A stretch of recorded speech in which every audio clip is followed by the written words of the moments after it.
What advice would you give a student interested in becoming an experiential designer, but is currently in a non-art job or at the beginning of their career? Right. Yeah.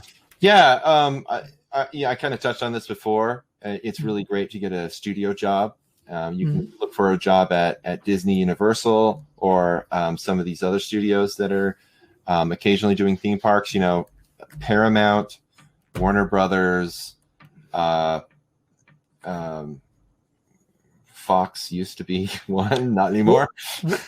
What are the names of the kinds of entry-level jobs that usually, if you're going to aim for that, what are they kind of called? Are they similar to people who work in games or in film and just they're overlapping job roles, or is there a more specific thing that you're aiming for? Yeah.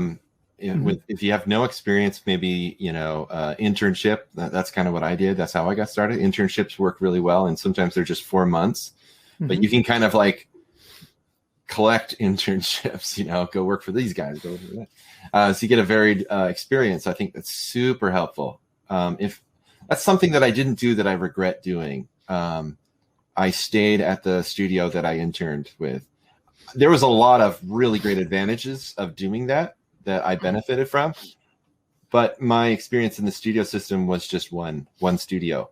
And it's a little, that's difficult. I think anyone that has the experience of kind of hopping around to a few different before settling down will tell you they learn quite a bit sort of how that job operates and the variety of how that job can operate. It also helps you in negotiating, your pay when landing a job. So, that sort of thing will help.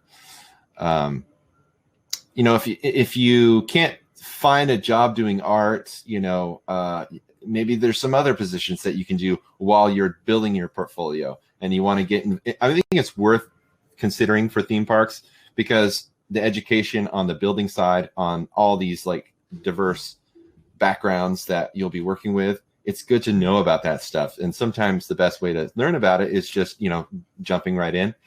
So a lot of people will just go get a job at the park, so that'll help you understanding operations, how the park, it's like a living, breathing organism. There's thousands of people that work at Disneyland that make that thing run.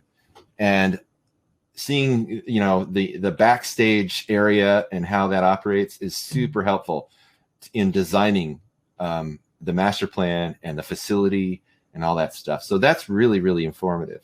You can go work for Disney or Universal. And another aspect really quick is live entertainment. You'll get on a live show or a stage show of some kind, and you kind of get some experience with producers and stage managers. That's a really great translation into a lot of different things, but it works well for theme parks as well. Because the production is structured very similarly.